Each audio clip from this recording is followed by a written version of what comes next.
3 മണിക്കുള്ള ഫ്ലൈറ്റ് ആയത്. എന്നിട്ട് ഇതുവരെ ഇടുന്ന് എടുത്തിട്ടില്ല.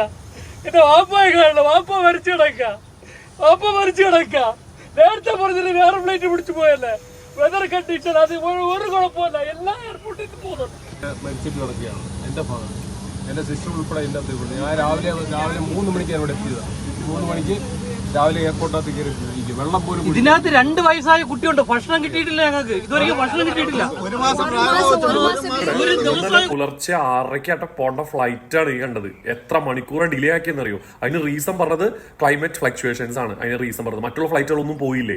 അവിടെ നിന്ന് ഒരു ഫ്ലൈറ്റും ദുബായ് എയർപോർട്ടിൽ നിന്ന് തിരുവനന്തപുരത്തോട്ട് പോയില്ലേ. എത്ര കരച്ചിൽ നമ്മളിങ്ങനെ കണ്ടതാ അല്ലെ. പല വട്ടങ്ങളായിട്ട് പല ഘട്ടങ്ങളിലായിട്ട് എത്ര സിറ്റുവേഷൻസിലൂടെ നമ്മൾ പോയതാ. എന്നിട്ട് നമ്മൾ ഓരോരുത്തർ പഠിക്കൂ.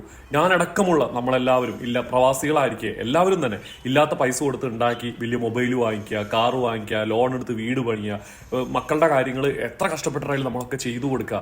എന്നിട്ട് വർഷത്തിൽ ഒരിക്കൽ നമ്മൾ യാത്ര ചെയ്യുന്ന ആ ഒരു ടിക്കറ്റിന് നമ്മൾ 20 രൂപ അല്ലെങ്കിൽ 20 ദിർഹംസ് അല്ലെങ്കിൽ 50 ദിർഹംസ് അല്ലെങ്കിൽ 100 ദിർഹംസ് നമ്മൾ ലാഭം നോക്കും അല്ലെ. എന്നിട്ട് ഇതേപോലെ കെണികളിലും ചെന്നപ്പെടും. ഒരു വട്ടല്ല പല വട്ടങ്ങളായിട്ട് നമ്മൾ അനുഭവിച്ചിരിക്കുന്ന കാര്യം.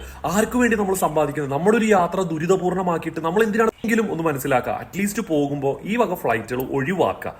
ഒരു 100 രൂപ പോട്ടെ എന്ന് വിചാരിക്കുക. ദയവേത് അതെങ്കിലും നിങ്ങൾ ചെയ്യുക. എന്നിട്ട് ഇങ്ങനെ ഇരുന്ന് കരഞ്ഞിട്ട് ഒരു കാര്യമില്ല കേട്ടോ. ആർക്ക് വേണ്ടി നമ്മൾ ഉണ്ടാക്കിയിട്ട് കാര്യമില്ല. ആദ്യം നമുക്ക് വേണ്ടി ജീവിക്കാൻ പഠിക്കുക ദയവേത്.